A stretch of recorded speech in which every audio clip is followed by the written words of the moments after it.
Assalamualaikum warahmatullahi wabarakatuh. A very good morning and happy Saturday, everyone. Welcome to PAM online series. This is our episode number 3 for this season. The ongoing season is season 2. Today we are very honored actually to have two distinguished speakers to have conversation with. The first speaker is Haji Mohamed, and the second speaker is Datuk Ezumi Harzani Ismail.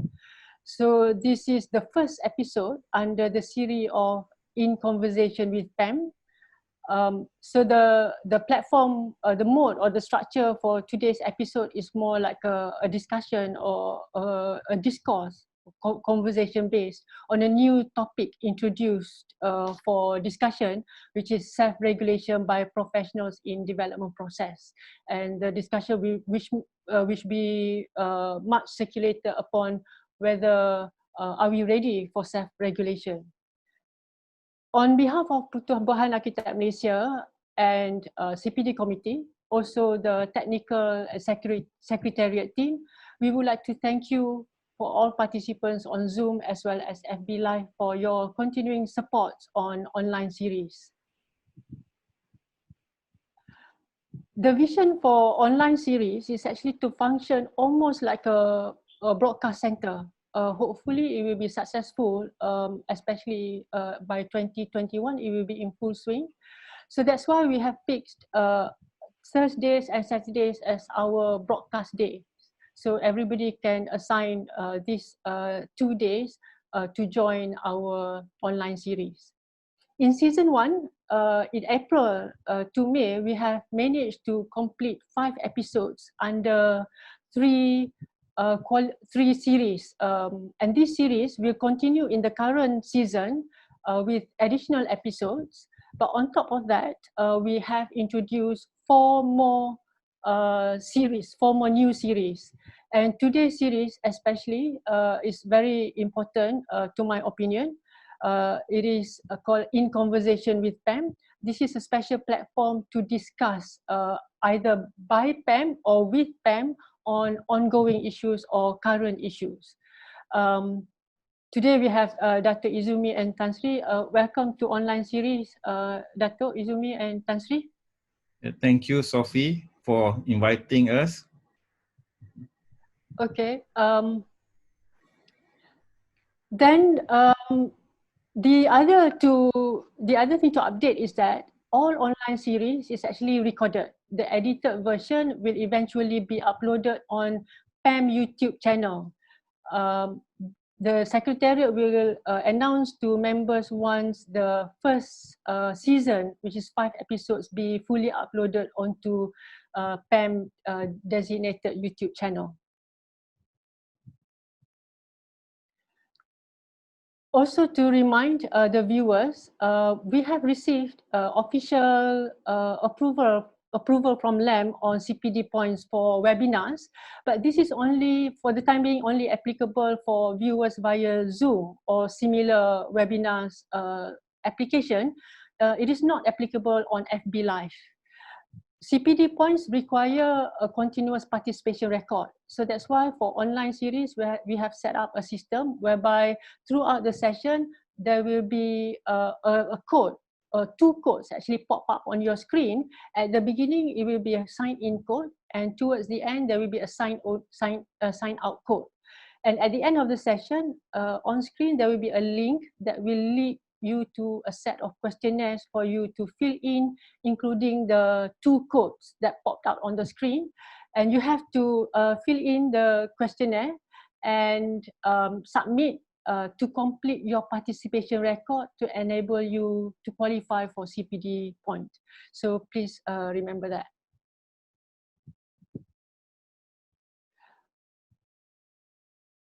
Okay. Without further ado, I would like to introduce our 2 speakers today. They are distinguished speakers. They are familiar faces to not only to architects but also members in the construction industry or building industry.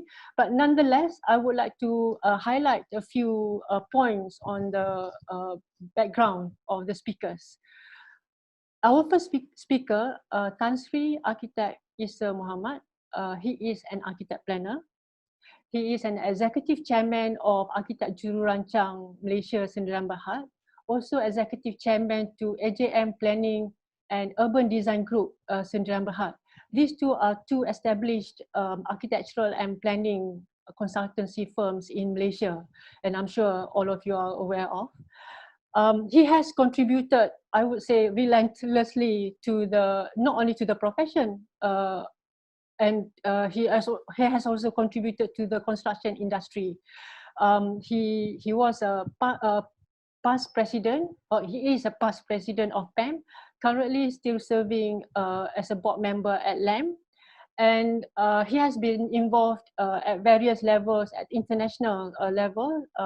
He's past president of ICASIA, and the highest level, I would say, in the position is the president of International Union of Architects, UIA. He is currently an immediate past president.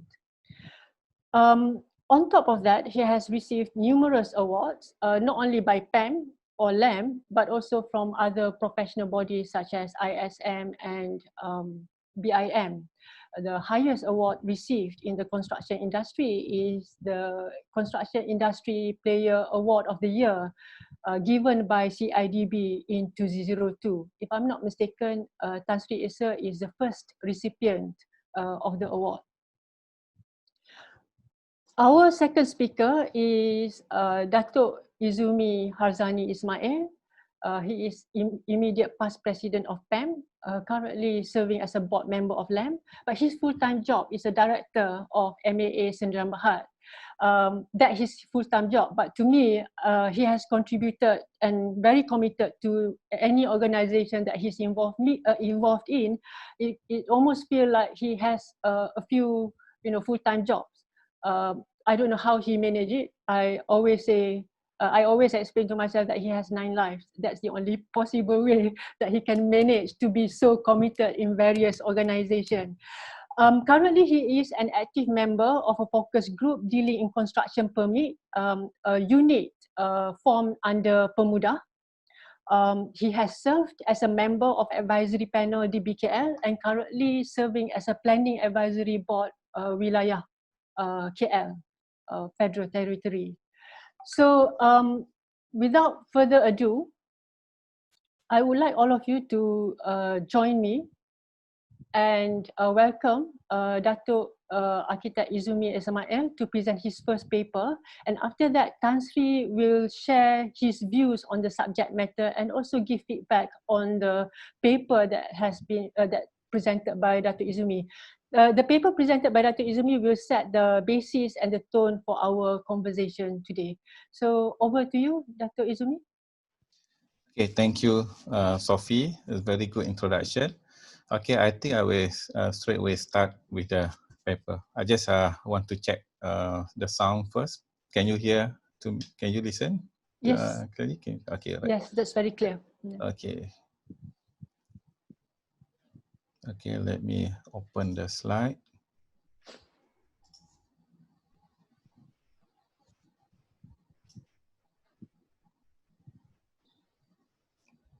Okay, Sophie, I just want to check. Do you see the slide now? Yes. Okay. Okay, so this is the, okay. All right, so good morning, everybody. Okay, please let me know if you cannot see the slide because I cannot see what's on the screen. As a presenter, I can only see my presentation slide. Okay, so Sophie, if something happened or technical issue, please highlight to me. Okay, good morning. At the moment, we see as a presenter view, not the full slide. Dato Ezumi, can you click swap display? Yeah, correct. Okay, thank you. That's right. Okay, that's good. Okay, you see it now? Yes. Good. Okay, all right.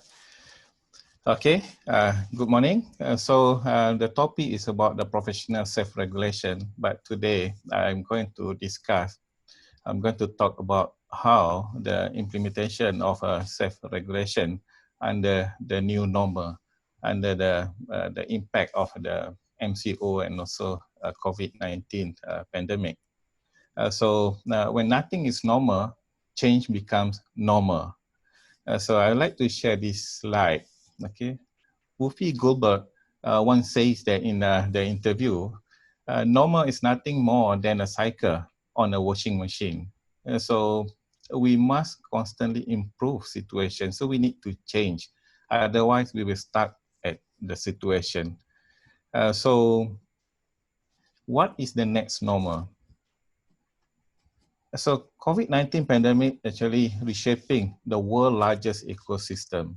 So we talked about digitalization, we talked about Internet of Things and all those disruption in the new technologies, including the construction industry. So what are the world's largest ecosystem?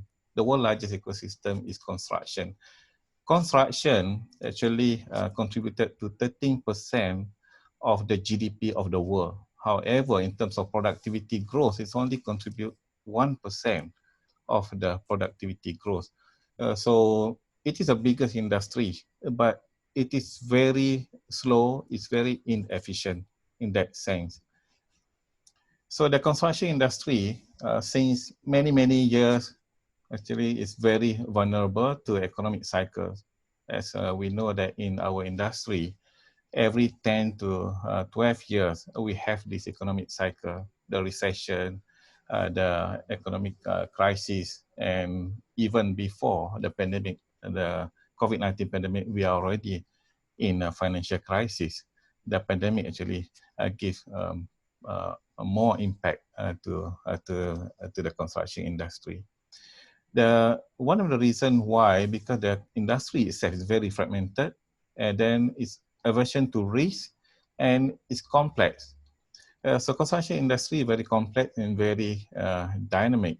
So there is no one solution to fit all situations in construction, and change are very slow and it's very difficult to implement. For example, we talk about IBS, modular system, for many years, but still very slow in getting to where we are supposed to be. So, but this situation of COVID-19 accelerates the disruption, and then this actually forced many of us to shift to the new normal. So it is important for regulators to see what the future will hold in terms of changes to business model and industry dynamics. It is in times for crisis that winners segregate from losers. So I picked this from the research by McKinsey report, which was released earlier this month.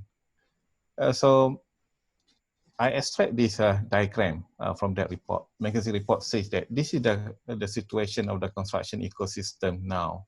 So highly complex, fragmented, and project-based construction process. So in this example, in this scenario, they try to illustrate the 4 projects that implemented simultaneously, project 1, 2, 3, and 4.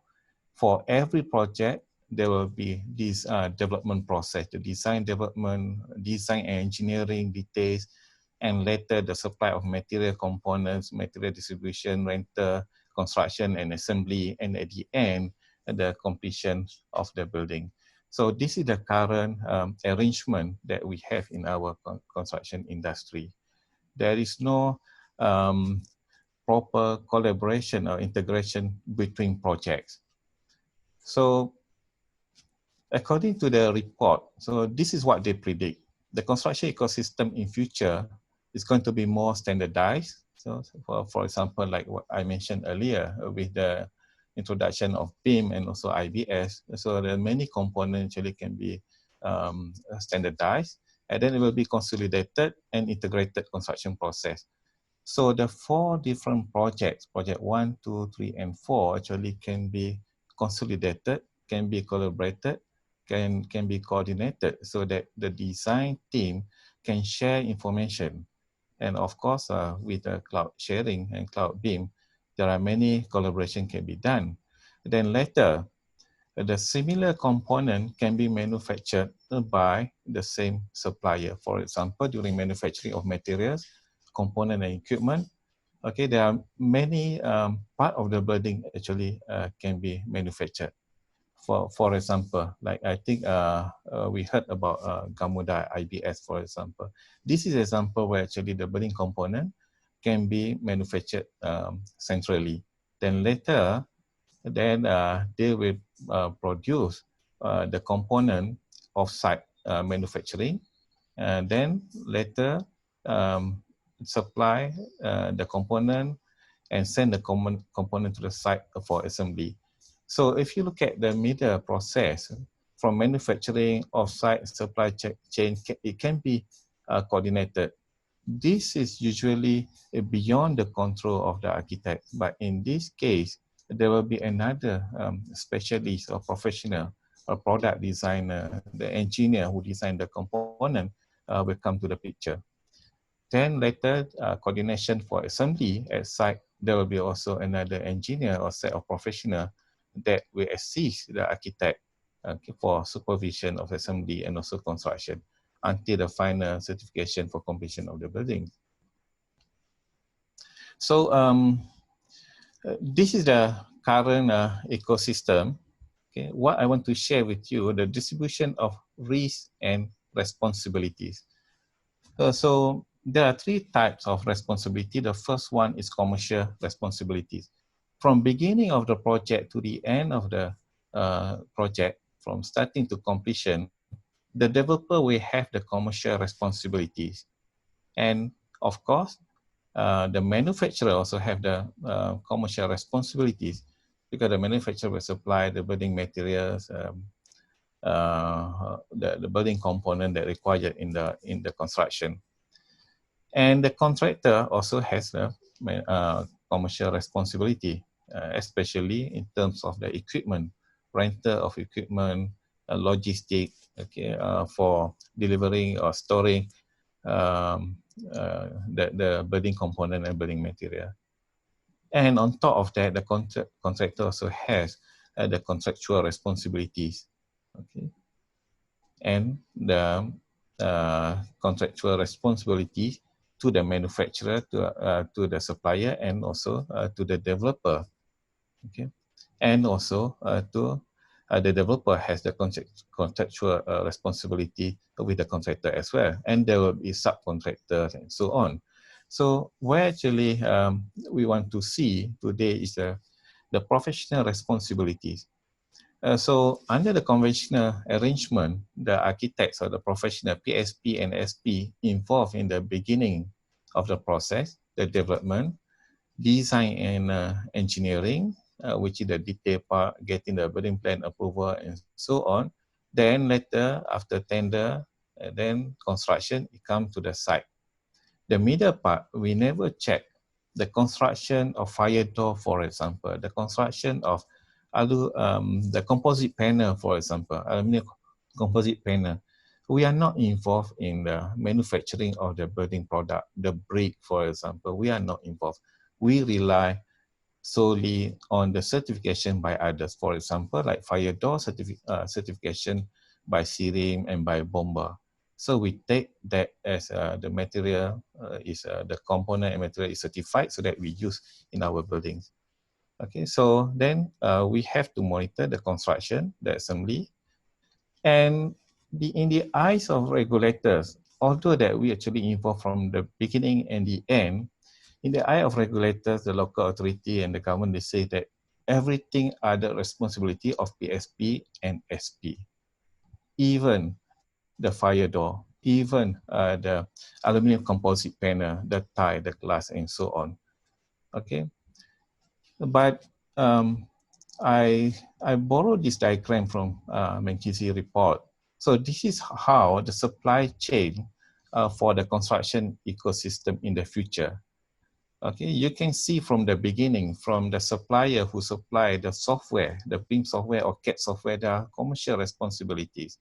And then the developer, of course, they have commercial responsibility. So all the supply chain actually has been has been identified that almost everybody actually has the commercial responsibility. For example, at the stage of basic material manufacturing, so the manufacturer has commercial responsibilities, and then later component manufacturing, machinery, and so on, until the supplier also has the commercial responsibility. The contractor, at the end, the developer also has the commercial responsibility towards the contracting parties as well. And what about the contractual responsibilities? So the developer has a contractual responsibility, but you see the supplier of the software, they has no more contractual responsibility. They supply the software, is for you to use it, okay, there's no more contract. Commercially, I am responsible to supply good software that you can use, but I'm not involved with the contract in the construction. But in the construction process, there are many contracts and many contractual responsibility from the developer, the supplier, the contractor, and of course the subcontractor as well. And the professional responsibility under this new ecosystem, the professional responsibility become wider. If you look at the first two process from development to design and engineering, the PSP and SP will be responsible, professionally responsible for the work that they do.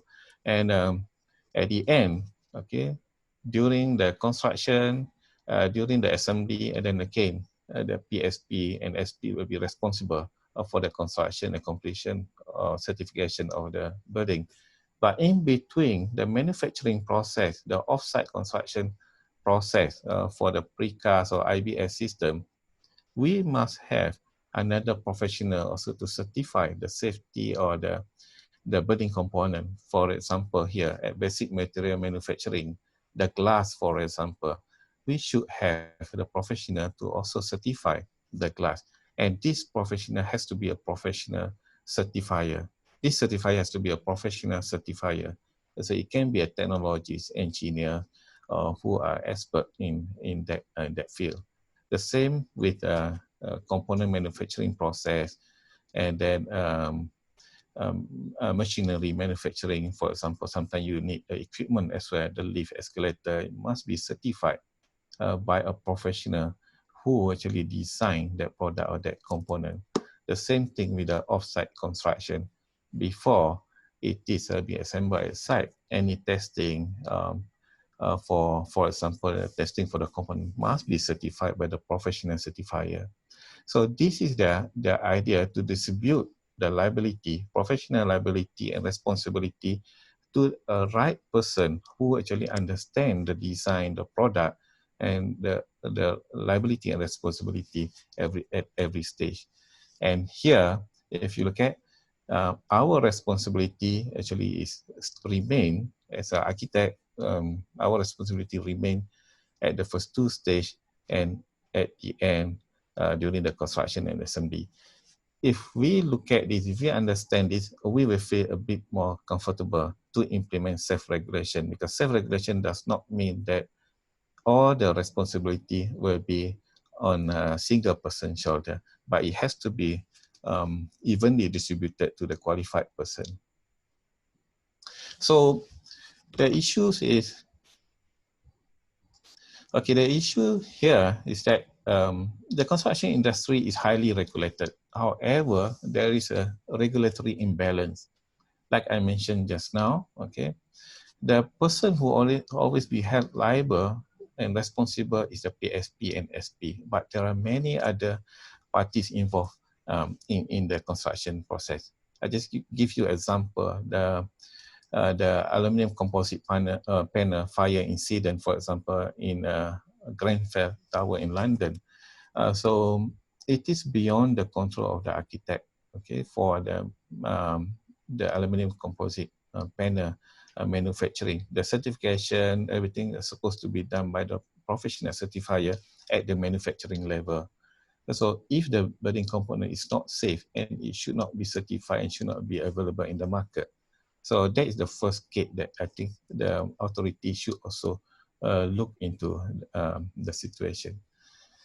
Okay, I just want to share with you, this is from the World Bank Doing Business Report 2013. Okay, in construction permit process, there are 4 stages: review of plans, issuance of permits, site inspection, and code compliance certification. Code compliance certification is basically the final stage for certification for occupation of the building. This include the CF and also CCC. In Austria, what they implement in Austria, basically the first part, the certified for the building, the design of building, the checking of plan, basically done by the private engineer. So the private engineer or private architect certify the building plan, but the issuance of permit, the building plan approval, and for commencement construction work will be controlled by the local authority, the municipality. And later, during the construction, site inspection by the certified private engineer. And at the end, okay, there is no CCC issued, no CF issued, but there will be notification to the building owner and also to the local authority to say that this building is now completed. So the user can occupy the building. In Colombia, it's different. The first 2 stages during the review of plan and also issuance of permit actually is by private private engineer. So it means that the building plan will be approved by the architects or engineer. And for commencement of construction also, the engineer or architect will self-certify that to say that it is safe for construction. However, there will be rigorous inspection by the local authority during the construction. And then the site inspection, and also finally the CCC or the certificate for occupancy will be issued by the local authority. And New Zealand, there are two lanes you can choose to use, whether to use a private agency, accredited agency, or you want to use the local authority. So if you use a private agency, private entity, so from the beginning, checking of drawing until the certification at the end will be done by the private party. The local authority will also do that, depend on your submission. Sometimes for the public building, they submit to the local authority, they get the review of plan, they get the review of plan, the permit, everything, until final certification by the local authority. So these are the 3 standard models that implemented in the world. Even Singapore, Canada, United Kingdom. Singapore follow similar to Colombia. So basically the engineer, the architect certify the design, but during the construction there will be a rigorous inspection by the local authority. And New Zealand system actually is similar to UK and also Canada. However, in Malaysia, before the CCC, in 2007, the CF system, the local authority will control all the 4 stages. But in 2007, with the introduction of CCC, then the local authorities still control the review of plan, the checking of plan, and also the issuance of permit for construction. But the last 2 stages now is self-regulation, except that, okay, for the site inspection, we still need the clearance letter from the 6 technical agency and local local authority, which is the engineering department of the local authority. And the last one, the architect will issue the CCC. So I discovered that what we are doing currently, basically, the local authority continue with the paper checking, but physical checking now very much depend on the professional and the architect to certify and to check to make sure the compliance with the code. So there are gaps to it. Like I mentioned, okay, I think in the country, in the world, there's no other country actually use this model where actually the local authority control the first 2 parts and the self-regulation by the last 2 parts. So I think when it was implemented, I think we want to resolve the delay in the issuance of CF. So that's why CCC was implemented. But ideally, the implementation should be by stages. From stage 2, 3, 4, and 5, it should be within certain period that the architect should be allowed to self-regulate stage 1 first, the process 1 first, review of plan, and then later issuance of permit, and then maybe 5 years later, site inspection. But the local authorities, they continue the final certification until we are truly comfortable with the system, then only a fully self-regulation will be implemented. But under the current pandemic situation, we need the change to be done immediately. So why? Because as we are aware that there are a lot of issues with the current system, there are a lot of delay.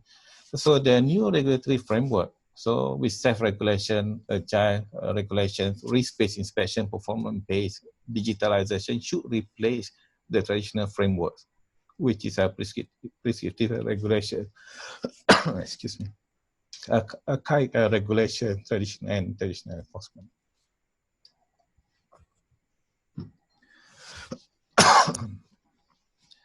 So there are issues on the ground at the moment, but these are the issues of concern. So the first issue is delay in getting interior design works and minor renovation works. Excuse me.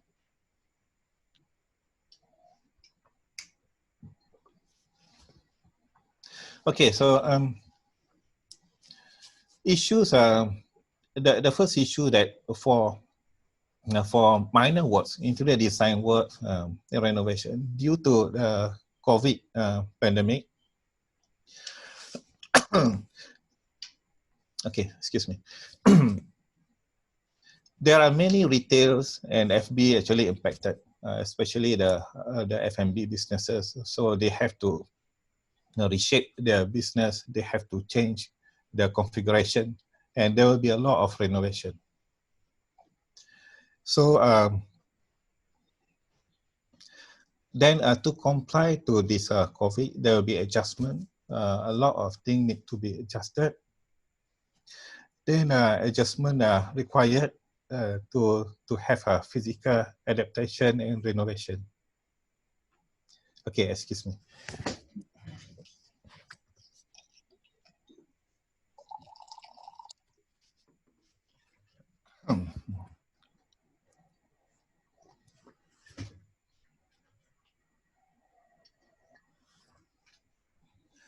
Okay.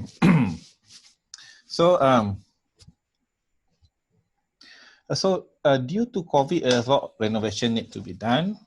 Then and then as we all know that there are a lot of issues that people cannot get job, and many contractors are now closing down because there's no job. So it was discussed, okay, that there probably should be a relaxation in regulation to stimulate the economy. So one of the things that probably we can immediately implement is, for example, for small renovation work, rather than we have to submit to get approval, because the process to obtain approval can take between 65 days, and then the process for CCC another 28 days. This will delay the whole process. But if we can have a regulation relaxation on this, this probably can be improved.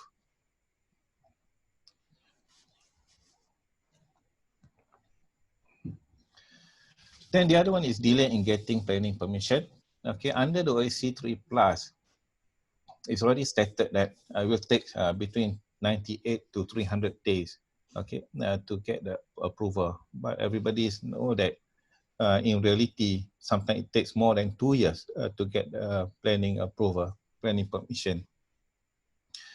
So under the COVID-19 impact, there are currently 2,700 planning applications are not processed, and 3,000 planning applications stay pending submission. So we need to do this adjustment because we need the new infrastructure and amenities, new development, physical adaptation, change of use. For example, okay, so there are a lot of empty buildings now. So maybe we should allow regulation relaxation so that this building can be converted into different purpose. So this actually open opportunity to expedite approval for development, revival of vacant buildings, conversion to new purpose, and this will also create a new jobs. Then the next one is the issue is that the delay in building plan approval and engineering plan submission. As we all know, that I will share with you the statistic later that more than 8,000 plans are now pending approval. Then if we can do the relaxation on this regulation for self-regulation, then we can create in the near term approximately about 121,000 jobs.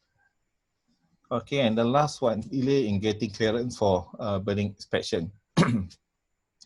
Based on the statistic, there are more than 9,000 buildings already completed, but CCC cannot be issued pending the clearance letter. So if this can be resolved, it is anticipated that about 3,000 business can start to operate immediately.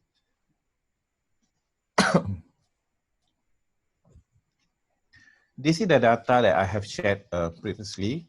So based on the current situation before the MCO, annually about 12,000 planning approval has been processed, and then building plan approval about 17,000 and CCC about 9,000. But due to MCO, it is estimated that there will be 3,000 planning approval will be affected, 4,300 building plan will be affected, and 2,000 plus CCC will be affected. But this diagram shows a very alarming figures. If you look at here, okay, there are 25,000 projects will be affected, which is stuck under the MCO. Before the MCO, we already have 2,700 planning approval and 3,800 building plan and 9,000 CCC pending. And during the MCO, there are a lot more, okay, project that actually cannot be submitted. Okay, for example, the CCC, the building is already completed, but the CCC cannot be submitted in inspection. Inspection cannot be done. So the total numbers actually is increasing. And then after MCO, let's say now if the construction can start again by 1st of July after MCO, it is anticipated that there will be another 7,000 CCC will be, the building will be completed and pending CCC after 1st of July. So at the end, by end of this year, it is estimated that the whole project, there will be 18,500 CCC will be pending for inspection and also for clearance, and there will be 21,000 building plan and 14,700 planning approval for the whole of this year plus the previous year, which is yet to be processed. But the capacity of regulators is only 6,000 to process only 6,000 planning approval in 6 months. Because annually, the local authority, the regulator can process 12,000. But now, with 6 month period we have until end of the year, they can only process 6,000 planning approval, 8,000 building plan approval, and 3,800. So it means that there will be a lot of projects will be stuck under this situation. So this is where actually self-regulation is required to expedite the approval process. For example, the 3,800, which is already submitted before the MCO but pending approval. So with self-regulation, we hope that, so if the building can be automatically grant the approval, then it may create new jobs and it can also save the situation. So what is important is to have trust in the professional. From the issue of concern, so we translate to what should be done and what are the requirements. For example, just now, delay in getting interior design work. So what is suggested that approval for interior and renovation work that does not affect the building structure and fire safety shall be automatically granted upon deposit of the renovation plan with the local authority. no waiting for approval process for work to commence. For example, the moment that they submit, I'm going to renovate my restaurant, for example. Then open submission, deposit the plan with local authority, then local authority should consider relaxation of regulation to allow the construction to commence immediately. And of course, the inspection can be done by the local authority at any time. So this is why we need the smart regulation. So delay in getting plan approval and CCC clearance, this is another big issue. Okay, just now, as I highlighted that there will be more than 25,000 projects affected. So the planning and building plan approval shall be automatically granted for development proposal that complies with the gazetted local plan and building regulation. For example, sometimes when we submit for 100 acres master plan, and then you pass it out to 10 parcels, 10 acres each, you already got the layout approval. But every time when you want to implement the development of every parcel, we need to submit for planning permission again. But I think we should implement the relaxation of regulation under the current situation to allow that, okay, automatic approval, because the layout already approved. The same thing with the development where we have the local plan or the gazetted local plan. As long as the development in compliance with the gazetted local plan, then it should be allowed for automatic approval. And with this, it is estimated that there will be a new job creations of 160,000. And then the next one is the clearance for the CCC. So currently, before the MCO, there are already 9,090 projects completed, but CCC cannot be issued pending the clearance letter. So the suggestion here is that the CCC for completed building with essential services ready and connected shall be issued by PSP based on professional judgment and declaration by PSP and SP. So what the proposal is basically to allow, under the current situation, to allow the PSP to issue the CCC as long as the SP certify that it is in compliance with the statutory requirement. So that we allow the realization, we don't need to wait until the authority come and inspect the building. The reason why, because under the current situation, we believe that the regulator may have difficulty to proceed with the inspection, to proceed with the clearance letter, because some of the regulators, they still work from home, and with the number of projects that pending, I think it may not be efficient to wait for the inspector to check one by one. But with the CCC issued by independently by the PSP, the regulators can always randomly check and inspect the building whenever they like. And if there is no compliance, then the compliance notice can be issued for the development, for the developer to comply. So basically, the intention of this paper, this presentation, to test under the current situation.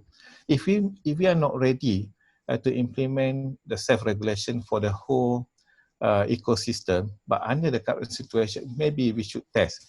Okay, maybe under the crisis post MCO or during MCO, we should try to implement this to see if it works or not. We may not implement for every project, but we can implement for the low risk project first. For example, a simple building, a single story building, and I would like to recommend for example a bungalow or a simple building to immediately be implemented with independent CCC without the need for inspection by the regulators, so that we can see, we can monitor how effective is the system. So Sophie, I think that's the end of my slide. So I hand over to you. Well, Sophie, back to you. Okay, thank you very much, Dato Ezumi. It's a very good proposal paper, I would say. There's a lot of questions. that may be asked by the participants. So a reminder to participants, if you have any question, if you can kindly key in, type in on under the Q&A button or section, we will check through and highlight or select a few questions that will be of benefit for discussion. And for those who are viewing us on FB, you can also key in there, then I will check and pick up a few questions from there. And if the questions are not answered today, don't despair. We will collect it and compose it to set the tone for future online series. So our next speaker is Tan Sri Esa Mohamed. His view is based on experience, not just locally, but also at international level. So I'm looking forward to his presentation today. So over to you, Tan Sri. I would like everyone to join me and welcome Tan Sri. Thank you, Sophie. And thank you, Dato Ezumi, for a very enlightening presentation. Bismillahirrahmanirrahim. Assalamualaikum and a very good morning, everybody. I'm not sure. Can you see the slide or what? Yes, we can see the slide, but if you can put it on slideshow, that will be better, because at the moment it's on presentation view, meaning that we'll see the side panels as well. Slideshow, right? Yes, correct. Yeah. Okay. Yes, that's good. Thank you. Oh. Have to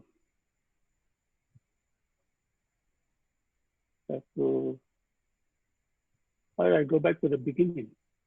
Arrow button previous. Yeah, there you go. Yeah, okay, good. Self-regulation by professional in the development process. Excuse me. Are we ready? You know, the reason that I got a picture of KLIA, I think this was the first project that was done under design and built. And at that time, I think Majlis Dara Sepang didn't have anybody actually to evaluate the massive building plan that has been developed by us. And I think we were the first to introduce the QA/QC system in the construction of this project. It was the first major design and build project. And I think Ezumi's firm was involved in one of the package, right? So I thought that was a precursor towards self-regulation because the system that was adopted was quite rigorous using QA/QC, and the contractors were actually monitored very, very closely all the way. And by a special task force set up by JKR in the form of KLIAB. So that was an experience for me. Nobody had built such a big building before, and neither have I, but we dared to take the challenge, and we learned a lot. For example, nobody actually thought about how to deal with fire in such a massive building. If you follow the building code, the fire code, such large spaces, you got to have separators, you know.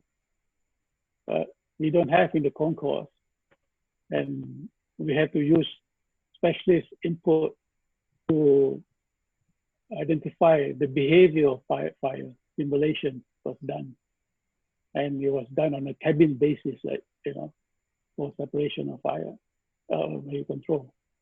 So that's an experience. So now we have a lot more complicated buildings. Are we really ready to self-regulate? That's an issue. Let's go to the background. I like to start off by the way, can you hear me? Yes. Yes. You can, Good, because I'm using this earpod, so in order not to get distracted by others in the house. Being a professional, we are a custodian of public trust, right? Which means people depend on us. We provide environment which is supposed to be safe for the public, and we certify things. We certify things as evidence of trust and also evidence of truth.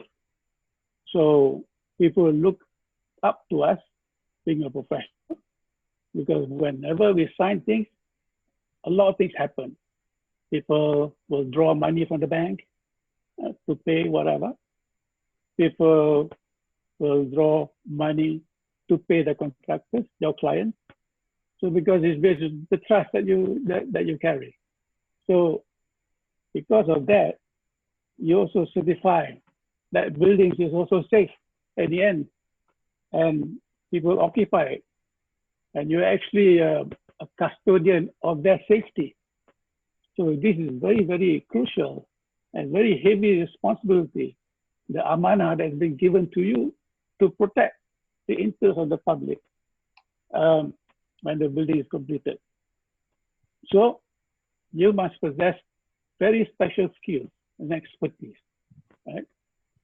So you, as architects, you're trained, for 5 years or whatever, and you go through a very rigorous practical training and in practice, and then on top of that, they have to sit for an exam, conducted by the board to make sure that you're really, really skillful and you're really, really responsible. And before the board allows you to give you a license, right, to take care of the public. Now, this is what it's all about, right? Our practice, our conduct is regulated by laws and by the Architects Act, and we have to supposed to perform our duties, the best practice in a very professional-like manner. So this is also makes you more and more accountable for everything that you do, okay? Including whatever repercussions will happen in whatever you do, whatever you certify, whatever you build. So by right, you should be able to say that, well, I am actually a good person. I protect the public, and I will stand by what I do, and I will regulate myself. That is the whole basis of being a professional. Now, to make sure that you keep up your professionalism, right? There are laws that guide you. Why? Because a government is elected by the people in order for the government to protect the interests of the people, right? So how do they do that? They have a system, and this system is governed by laws, right? So this system will also ensure that it will protect the welfare of the public, the health, the security. You have police and army, protect the economic well-being, and also other aspects that will improve their lives.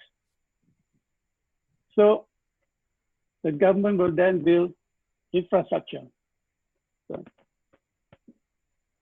they build infrastructure and also involve the private sector, like the private developer, your clients, our clients, and to generate more economic activity and generate economic growth and improve our standard of living. And to achieve these objectives equitably, the government has developed, actually we have inherited, a building regulatory system. Right? We inherited this from our colonial days. It has been developed and it has been refined to such an extent that we are quite sophisticated, I must say, and it is actually quite comparable to the advanced countries in terms of the system that we have, compared to what they are doing in Europe, compared to what we're doing in Australia. I think our system is actually at par. But be that as it may, it seems to be quite tedious, right?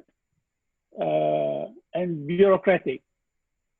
This tediousness and bureaucracy is not because of the system, it's the way it is being enforced and implemented, right? Simply, if we look at our industries, our building industry, there are 28 punca kuasa. This is what I expected from the latest OSC 3 plus, right? Which is a very good document. They dissected exactly all the issues about the procedures and processes that you want to get the development approval, building approval, and what have you. So the source of authority are all these 28 various acta, acts of parliament that we have to understand and we have to take into account. So as an architect or a planner, we have to be familiar with all this and have to take cognizance of all this. I think 5 years at universities, 2 years professional practice, right? And having passed your exam, maybe it is not sufficient for us to understand, because some of these documents are very legalistic and you sometimes have to be a lawyer to understand these various documents. But what is most directly relevant to our practice is, of course, the Street Drainage and Building Act, Acta 133, right? And the Town Planning Act 172, and also our Uniform Building Bylaw, of course. But attached to that, there are other, of course, the requirement for Strata Title Act, things like that. So there's plenty of things that you have to understand, and before we really commit ourselves to and say, okay, I'm willing to put my signature on the building that has been constructed and designed by us. So this is currently the situation. So what the OC3 class is trying to do, to see whether they can systematize it and tell you how to go about it. So in 2000, right, there were a lot of issues about certificate of occupation, fitness for occupation.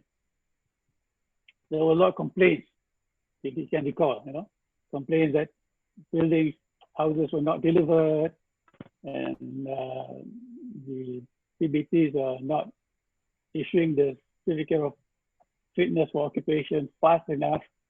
So Mampu raised this issue and introduced the OAC, one stop agency, one stop center, right? And in 2003, all the activities started, and then it was progressively monitored. And in 2005, I think with the help, even with the help of members of our institute, the concept of CCC was mooted, and then it was progressively adopted in 2006, and then finally launched by our former Prime Minister, together with the OEC. And then it was further refined 2014 and until now, 2019. But there's still questions whether the CCC is really good or not as far as practice is concerned, as far as architects are concerned. So there's a big concern, and there is some debate going on in the sidelines. Basically, when I said our system is already quite established and quite proper. In Europe, there is also a pre-consultation system to make sure that whatever you're going to develop, is within certain rules and little planning zone, things like that.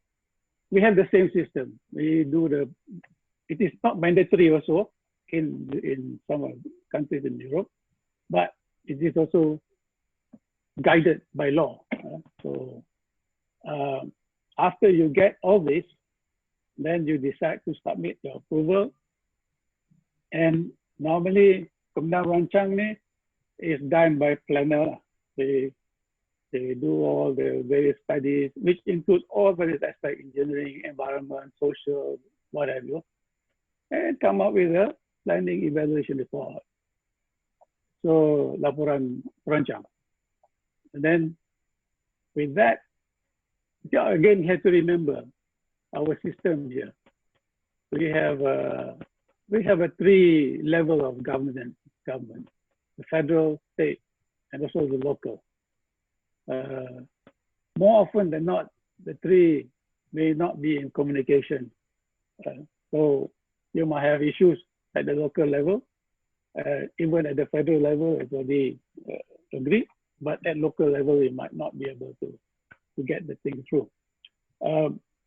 Conceptually, under the federal system, in terms of planning is concerned, you have a fiscal plan for the whole nation, right? And that identifies areas for development, zone for development, growth centers, things like that. So theoretically, all the infrastructure and technical department of the government or agencies will identify what are the major infrastructure that has to be implemented, whether it is main sewage system, power, gas, highway, right? Railway, what have you. This is part of the overall master plan in the national fiscal plan. Then you go down to the various regions and states after that. And then, of course, we have the structure plan, right? The structure plan for various states, various districts. Like in KL, you have the KL structure plan. And then after that, you go to the local plan. In the local plan, it is more detail. In the structure plan, it is concept, it is strategies and policies, right? That governs not just the physical development, but also the socio-economic strategies and policies. And now, of course, with sustainability, the UN Sustainable Goals is also part of the whole structure plan. So, and that has to be translated into the local plan. So various districts are also embarking on local plans, which we are also quite involved in it. So this, once you have a local plan, it's gazetted, it should be gazetted, then you don't have to have this pre-consultation, KM, anymore. That is the whole concept.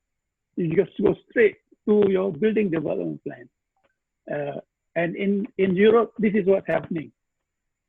Those areas that have already been zoned for a certain use, you just go straight to the building plan, to the local authority. You do the consultation to make sure that it is what the owner is going to propose is in accordance to what's been zoned, then you go straight to it. Right? So this is the system. But admittedly, in Malaysian case, some areas are new areas which are open up. Like for example, you read today, right? Penang is proposing the 3 islands. It's a new area, right? So there must be a major plan for it. Whether it conforms to the national fiscal plan is something that what you call the National Council for Planning Council will have to deliberate. So this is the procedure. But having said that, OSC 3+ have devised this very clearly. And if you look at it, our effort as far as the architect is concerned, right, it's only the phase process 4, 5, and 6, right?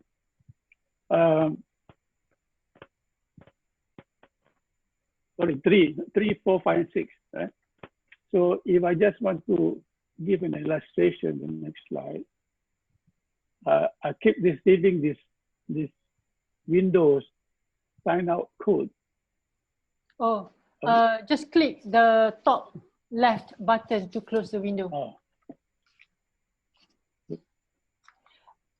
We're running out a bit of time, Tan Sri. Yeah, 5 to 10 minutes, oh. yeah. We would like to have how much conversation. longer do I have? I have to rush through. So anyway, yeah, you have 10 minutes. You have 10 minutes. 10 minutes, eh? Yeah. So if we look at KL, this is what I summarize the chart, the processes that you have to go through until you do the CCC, the master planning, whatever. But you notice even in KL, there are additional items apart from the OSD. Things like building facade, things like aesthetics, right? There's a department that in charge of aesthetics.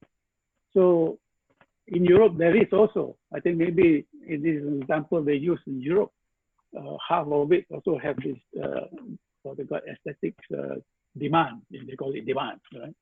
That you have to conform to certain urban design. You cannot have a funny facade in the middle of Champs-Élysées, for example, so unless it is approved by a special committee. So we have these processes.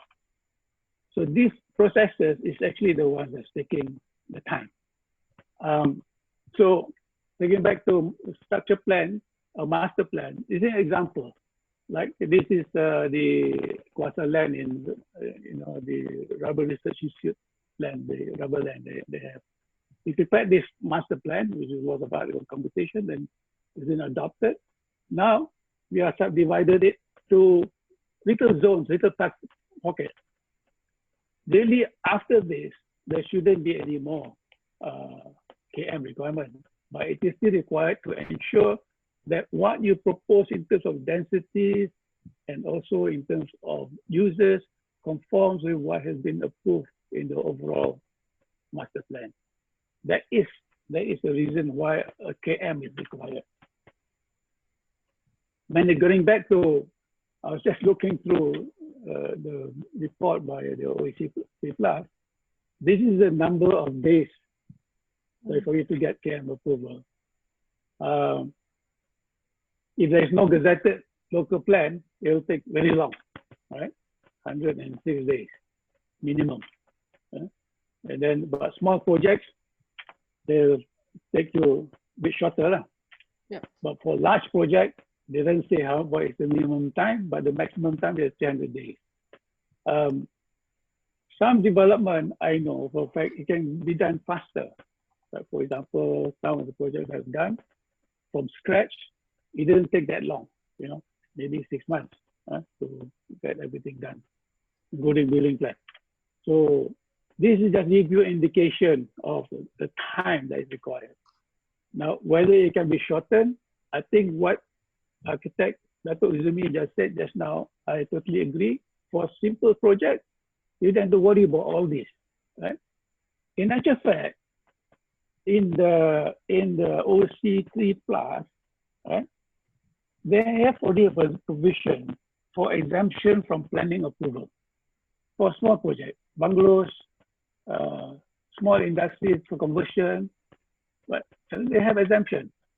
But I don't think it's been implemented on the ground, because I know for a fact, right, some of the projects that I have done, simple renovation for a factory, right, they require a KM approval, even though it's an existing factory, So again, as I said in my opening remarks earlier, our system is there, but the way it's being implemented varies from offices to offices, from local authorities to local authorities. So we have a uniform building bylaw, which is supposed to be a national guide tool for us to get building approval. But different states will have different bylaws. Or they have a what they call an amended uniform building bylaw to suit them. So this, again, the inconsistency that will actually challenge the idea of having self-regulation. That's what Dato Ezumi just mentioned earlier. So what are the challenges, as I said? The legal framework is very well entrenched. I think we have very good legal framework. Right? Because then it's very difficult for us to dismantle that, right? Because people who's in charge of it is also quite well entrenched. And then, of course, our challenge is the three levels of governance. If, for example, they all speak to each other, agree to have a national, KPKP cannot control local government. Right? So this local government have a life of its own. Right? So this is something that has been like that for a long, long time. Because when we're dealing with development, we're dealing with land. Land is not a federal thing. Land is a state matter. Right? So the state has overriding powers over issues on land. Right? So, and then of course, so as you mentioned about the value chain, the trustworthiness along the value chain. How do we trust the manufacturers that they can? Because as an architect who is going to certify completion of building and fit for occupation, we must ensure that the value chain all the way are trustworthy. So maybe with the system that we have of BIM now, right, which is widely used, we can arrest this problem because we can ensure that you cannot run away from the fact that we as architects are responsible to compile all this value chain, combine them all together to come up with a building that we have designed, right? So we cannot let it loose. We are supposed to be in control. But if there is a default in the value chain, right, whether it's quality materials or view, and then we are actually in trouble ourselves to self-regulate. Because we are, as I said, a custodian of public trust. We have to protect the public interest and for them to trust you. And then the commercial viability is also equated to our commercial professional standing. If we are well known for being trustworthy, for making sure that the building is zero defect, and there's no problem, then we can ensure that people will come to us and will take our signature for self-regulation as gospel. Maybe our professional indemnity insurance will also be lesser in terms of premium. But if I keep receiving complaints in the board that architects have done all kinds of nonsense, fraudulent certification, it's very difficult for us to convince the public that we can be the custodian of public trust, right? To do self-regulation. The other thing also, conflict of interest. Conflict of interest. In the current situation, quite a number of our architects are also losing their jobs, and they're being engaged by developers. Developers having their own architectural department, right, to do work, and even we are a bit worried that this conflict of interest might even affect the integrity of our profession. And then, of course, there's the issue. If you self-regulate, what is the statute of limitation? Right?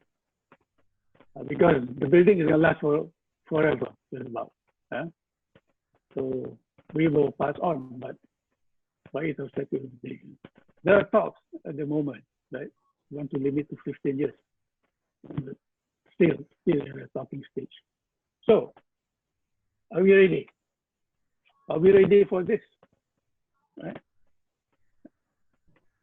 The one in Melbourne, La Cruz, which is actually a very high-end apartment building in the Docklands, got fired in 2017. Only now, or last year, late last year, they have identified the issues, and the architects also actually, taken to task. It was fine. Right?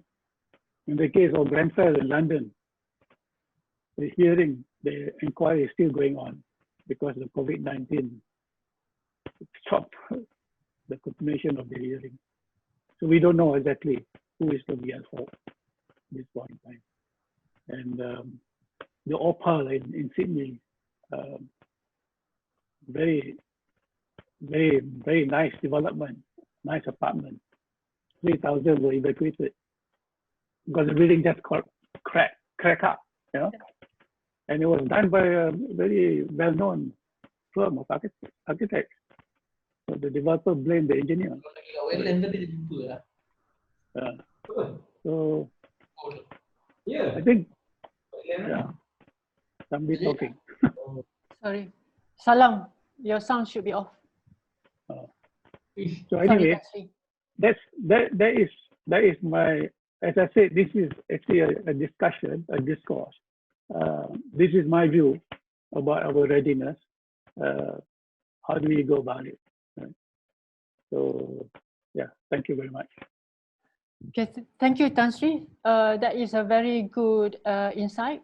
Can you please click the stop share button? Yeah, so we will start the moderation and answering questions from the audience possibly. But before we answer questions from audience, I have a few questions or follow-up question based on the presentation actually. My take is that the two presentation is a very good presentation in the sense that Datuk Ezumi is proposing a new norm which would spur economic recovery and economic growth in construction industry, and Tan Sri saying that the state of the current situation in terms of legal, professionalism, and outlining the challenges. So my second take is that if we refer to the development of the CCC, our position is that the responsibilities and liabilities by the professionals actually do not change, even with the CF system. There's not much difference between CCC and CF in terms of responsibilities and liabilities. So based on that understanding or position, Datuk Ezumi is proposing that to carry that to the early process, which is the design and construction process. Is that correct? Is there really no change in responsibilities and liabilities? That's first question. And second is that maybe we start with that first, Datuk Ezumi. Yeah, thank you, Sophie. Yes, regardless whether under the CF system or CCC system, in terms of professional liability for the architect, it stays the same. Okay. Even during the previous regime under the CFO system, when the architect certify completion of building and architect want to apply for the CF, architect need to certify or make a declaration saying that the building is already completed in accordance with the approved building plan and also statutory requirement. That is in the application for CF. Except that the difference is only that after the architect made that declaration, the local authority will inspect the building. Then, if the local authority is satisfied with the building, with the construction, and with your declaration, then the CF will be issued. The difference now is that previously the CF was issued by the local authority. Now the architects issued the CCC. But in terms of declaration and responsibility, it stay the same. So yeah, it made no difference in terms of that. So Tan Sri, based on that, if there is no difference in terms of the legal and responsibilities and liabilities, then that means that it leads to a matter of preference and choices. So from your point of view, based on your observation, the question of preparedness and readiness, from architect's point of view, do you think that we should take up this challenge, this position, where we actually support the idea of self-regulation right from the beginning? Of course, there are a lot of advantages. The best advantage probably be cost and time, you know. So what's your view on this, Tan Sri? Are we really, as architects, are we prepared to take this position? It's a philosophical question, actually. As I said, you know, as it stands now, whether it is going to be, the CF is going to be issued by the authority or you do a CCC, it doesn't make any difference at all. You are still carrying the can, because every step of the way, you certify that you have conducted and inspected the building, supervised the building construction according to the good standards and the approved building plans, right? And this is embedded inside the Street Building Act, the requirement, and also, of course, the Uniform Building by Law. In other countries, it's a bit different. Like in Europe, half of Europe, the building inspectors are engaged, right? Some of them are building surveyors, right? They're engaged to ensure that what the architects have drawn follows the building regulation of that particular province or country. And then in some cases, you know, the building authority will come and inspect before they allow you to occupy the building or permit to use. Right? In some countries, half of it, they don't. It just depends on the certification of the building inspectors or building surveyor. In Australia, they do, some part they do that, because I know one of the buildings is doing the same thing. But it is very clear, when that system happens, the architect is only responsible if, for example, his design is faulty. Yeah? That means there be a class action in court to prove your liability. Here, in this case that we have here, the CCC, we are liable for whatever it is, right? Even for the work of others, because you look at your forms, you know, submission where the contractor signed, you also sign below it saying that it's being done according to the approved plan. Maknanya you semua lah. So, which I think maybe if you want to go for self-regulation, the system must be that there must be very clear definition, the areas of responsibility. Right? In overseas, in Europe, right, the building owner or the landowner submit the application. Right? They use the drawings done by the designers or engineers, right, or architects. They use those documents as part of the requirement of the submission. It might be online submission or maybe over the counter. Here, we take care of from beginning to end, you know, not the owner. Whereas in the Building Act, in the Street Building Act, it doesn't say, you know, it doesn't say the architect should be the person, you know. But it says a qualified person must be the person who submit, right? Yeah. So you must be very clear what you do. So that's why I say, our system is already embedded, it's quite well defined. How to dismantle it to make sure that it is very clear demarcation who is responsible for what. Sekarang ni safety pun kita nak tanggung. Yes. We are asked to look after safety on site. We're not trained to do that. So kalau we sign everything, we have to be responsible. Yeah, noted that, Tan Sri. So in other words, like what Dato Ezumi also suggested earlier, in order for this self-regulation, what Tan Sri is saying is that in order for self-regulation to take place, there must be a separation of responsibilities. But sharing responsibilities, it also means sharing power, like superhero, all powers come responsibility. We share responsibility, meaning that we're sharing power. And you mentioned, Tan Sri mentioned about having other profession or other party to be inspectors. And Dato Ezumi also stating that every segment of the development process will be inspected and certified by separate regulatory bodies. So the idea, the proposal is actually to create, to have this process more regulated rather than quite open and just depending on compliance to SIRIM and what's stated under UBBL. So the question is that, would this be seen as a professional body, would this be seen as a reduce of scope or additional of scope? Would our scale of minimum fees be affected in that sense? How does it balance out? Maybe Dato Ezumi first. Okay, I think the construction today, the development and construction today becoming more complex, more complicated. It's not like before.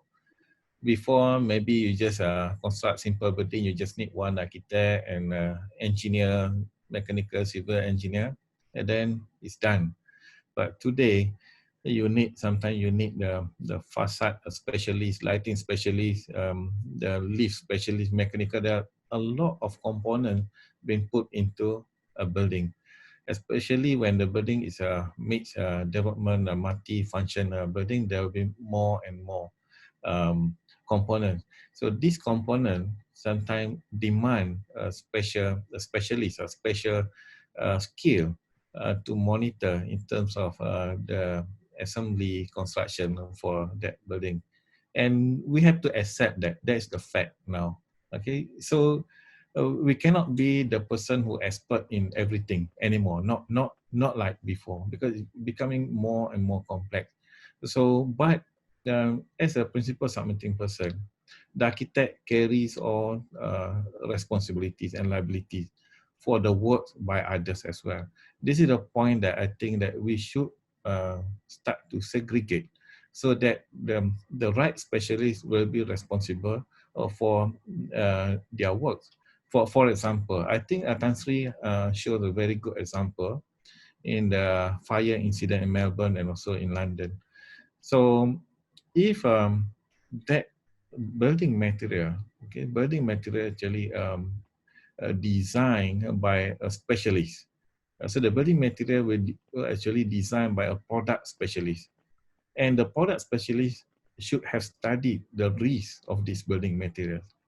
And this building material specification, although the architect specify the building material, that specification for that building material should come together with the professional certifier who certify that the building material is safe. That will bring the liability or responsibility on the shoulder of the certifier. So rather than now, like the case in Melbourne and also London, that the architects need to take all the responsibility. So because we are not the expert in that material, we do not know the fire rate, the burning rate, the fueling impact to the fire. So this is where actually we rely on the product catalog. But the product catalog is just for your information. There is no professional certification on that, and nobody is going to be responsible for that. Okay, so this is one example. So if we can segregate in terms of responsibility and liability, then the more people will be more responsible for what they are doing. Okay. Currently, there are, for example, what usually happen in the fire door case. Okay, we specify fire door because it's certified by bomber, but the manufacturer, they didn't specify every fire door. They didn't certify every fire door, although that they give the door tag, but there are cases that after the door was installed, sent for testing, the door still failed the test. So who is going to be responsible for that? The manufacturer or the architect if the fire door fail. So this is the thing that I think to put the responsibility back to the right people. Yeah, noted that, Tan Sri, Dato' Ezumi. So Tan Sri, do you see this, meaning that having more people, more professional or regulated bodies being involved in the development process, do you see this as an additional cost? I mean, we gain time, but do you see this as additional cost in the development process? And in respect to our fee, how does it fare to our current scale of minimum fees? Do we need to relook at it? It shouldn't affect your fees, right? Because your fees is actually based on the expertise that you provide in terms of design, what have you. But these are additional items that you mentioned just now. Something which has to be paid for by the client, right? Like for example, if you are building a high-rise, multi-story, 80, 100-story building, it'd be foolhardy for you to pretend you're an expert in facade engineering. Yeah. Okay, because there are a lot of things involved in terms of wind loads and the type of connectors that you're going to use. The person who has just got part 3 are not able to do that. I'm sorry to say that. So you have the client, for their own sake, will probably insist to have a fire engineering expert, a facade engineering expert. And this is part of the cost of construction, cost of development. So I think you can't run away from that fact. Buildings are more and more complicated now.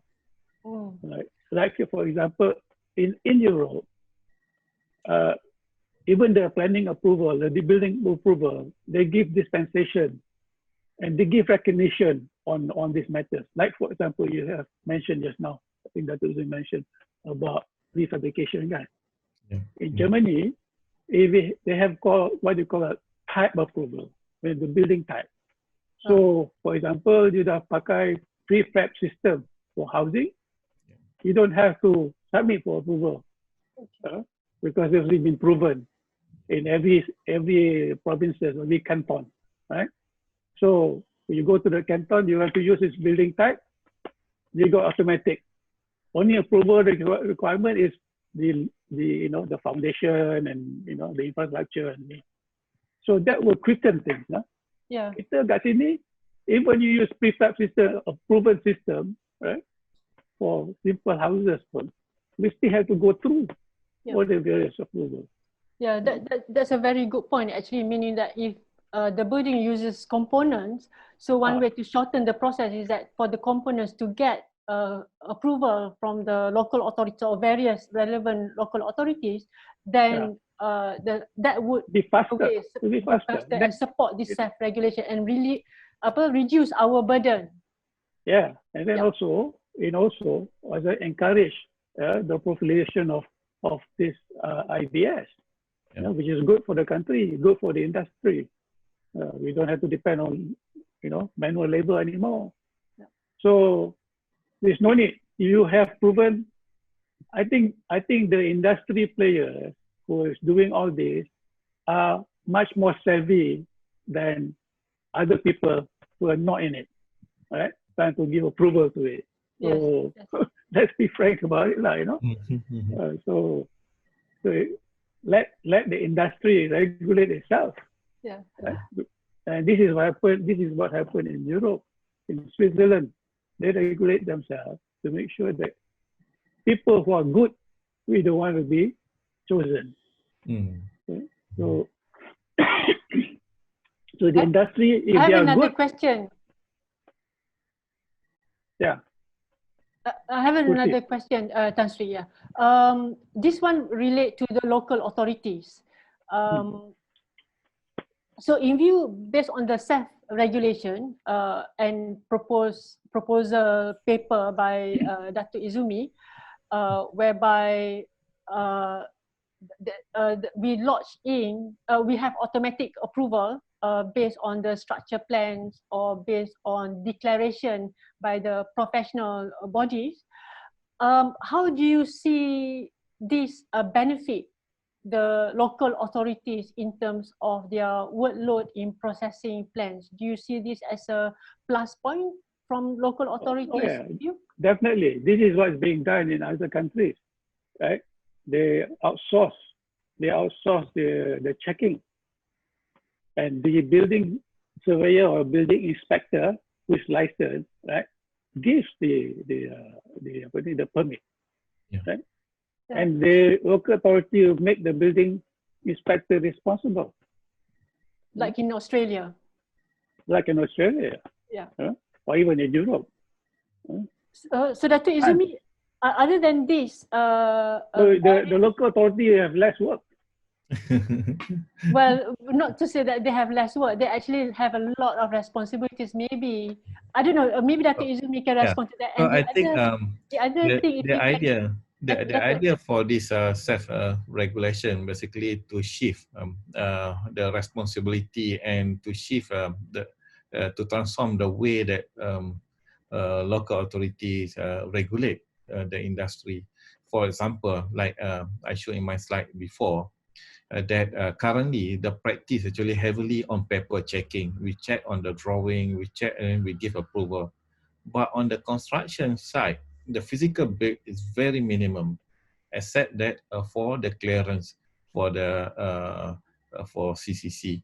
So I think what we should do now that to reduce the checking on paper, but to have more physical build inspection, because no matter how good the plan on paper does not guarantee the building is good or safe on site. So that's why I think we should change the mindset where actually the local authority or the regulator should be more lenient on paper as long as the architect follow the statutory requirement, the regulation, then let the professional be responsible for that. But more importantly is that for the regulators to inspect the construction during the construction, so maybe to have more frequent. So you reduce the workload in the office, but you can have more workforce to go for physical check on the building. Yeah, so I think that should be the way. That should be the way. The way I look at it in terms of cost, there is also a shift in cost from the cost by the professional, the architects or the current professional architects and engineers and the local authorities, and all this cost is now to be shifted to the developers. The developers would have to pay for all these inspections and all that. Would you not think? necessarily, not necessarily, because if the approval process can be expedited, there will be a lot of cost saving in there.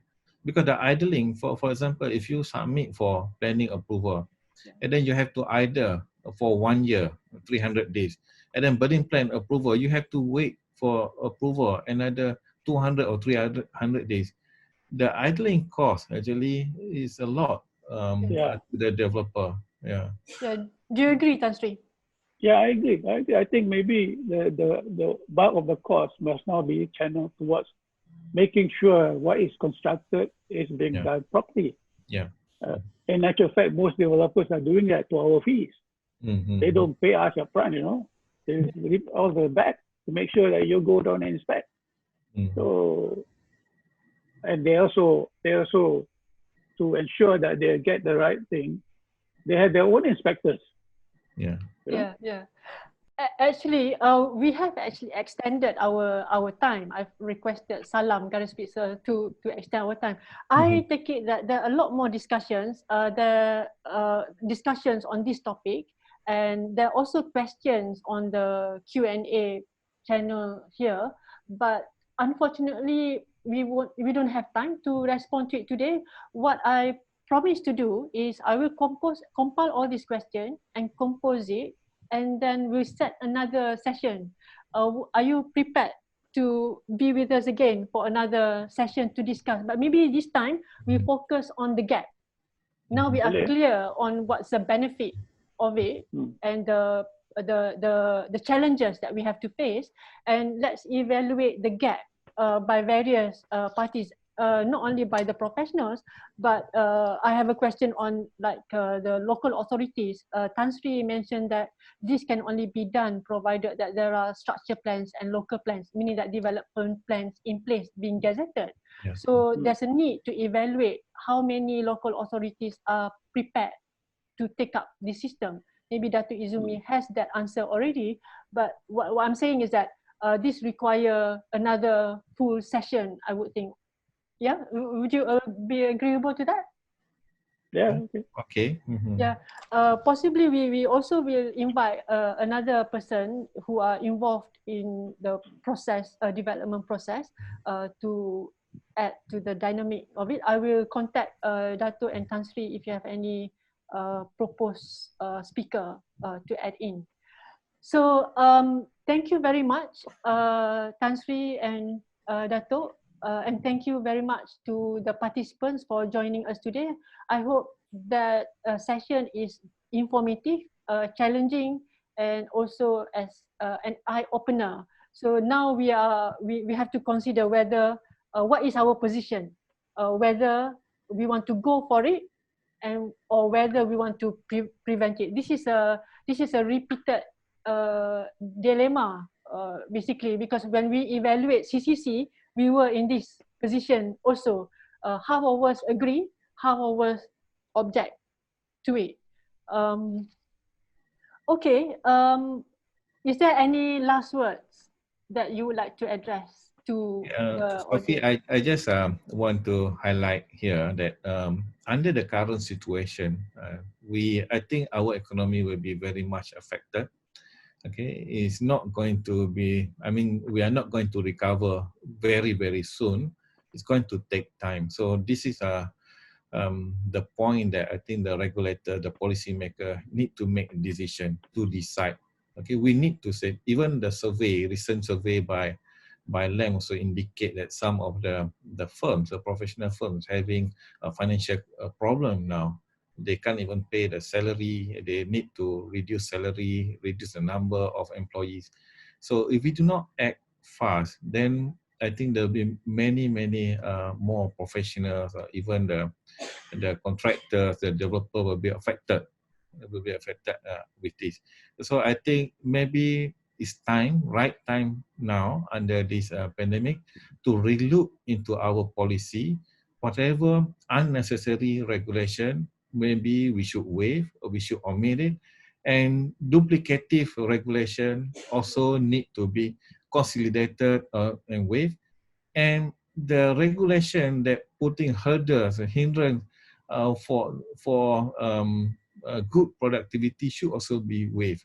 And I just give you one example. The interior design renovation work, for example, under the bylaw is very clear. It said that you don't need the approval of building plan approval. You just need to submit a sketch design for a special permit.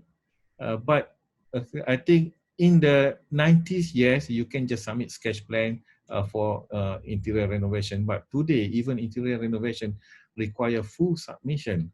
So maybe we should look into it again, how actually we can give a space for businesses to recover so that we can have the regulation relaxation under this period. So if it works, and maybe we should continue doing it. So this is the idea that maybe we should take this opportunity to experience it and to do some experiment on this. If it can be done, maybe we should continue to do it. If it cannot, we can always reverse it. Yeah, I totally agree with that. Tan Sri, any last words? Yeah, I agree with what is proposed by Ezumi. I think the message should be very clear to the local authorities. I mean, there's no reason why a small interior renovation you require to have a CCC for a shop. right? I mean, it costs a lot more to the building owner, and it takes a lot more time. And for the operators and retailers to conduct their business, to open their business post MCO. I think post MCO, a lot of retailers will close shop, and the landlords will be looking for new owners. Yeah. They should be able to start work, start selling, start retailing immediately, not waiting for another renovations to be approved, which is going to take another year. It's just ridiculous to me. So I think it is our responsibility, as professionals, to help the government. Yeah. Right? We have been, PAM has been helping, the ministries to see how we could recover. So I think it is for everybody's benefit. And I think this is the time. You're right. I think we should look into it. So it's everybody's responsibility to save our economy and our jobs. Yeah. Okay. Thank you very much. The other discussion that we missed to discuss today is that the possibility, the transition, the mid-level, the midway level, where we have a body, a unit that could help to offer service to check as advisory unit like practice in Taiwan. So we will discuss that in the next session. Unfortunately, today we really have gone way out of time. So we will continue in the next session on that, because I think that it's also a possible model to evaluate or to assess. Yes. Okay. Thank you very much, Tan Sri. Thank you again, Dato Izumi, and thank you everyone.